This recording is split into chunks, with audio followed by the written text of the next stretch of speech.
DJ सूरज रतिकर कौबाही। बाबा तोरा से एगो बात पूछे छिया, हो प्यार करे वाला के धरती पर कोनो जगह नहीं छै। देखक त केना बेचारा के जान ल लेलके और ओकरा लेल आरती पागल भेल छै।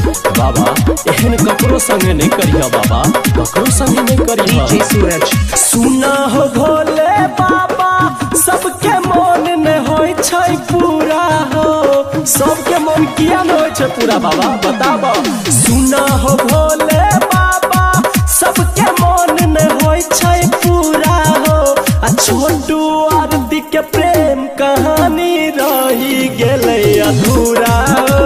आ छोटू आरती के प्रेम कहानी रही गेलै अधूरा। डीजे सूरज तू हमारा जवाब तब खिएबा भांग धतूरा हो।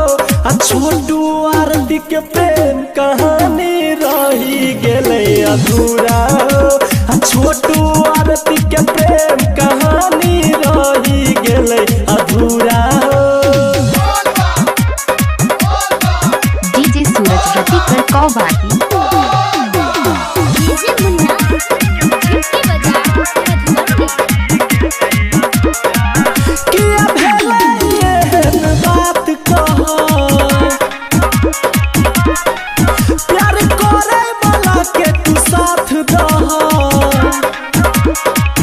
डीजे सूरज बात कह प्यार करे वाला के तू साथ दह।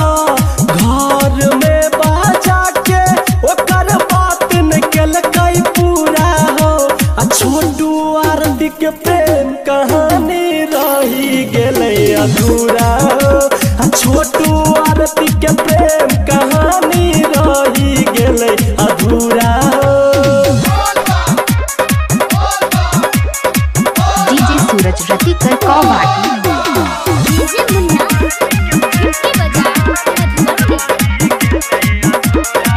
सब मिल के लाल के जान हो,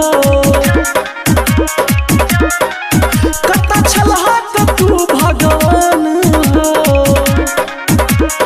डीजे सूरज सब मिल के लाल के जान हो, कता छलहा तू भगवान हो। धर्मवीर धुरंधर आई पूछै छ तोरा हो। आ छोटू आरती के प्रेम कहानी रही गेलै अधूरा हो। आ छोटू आरती के प्रेम कहानी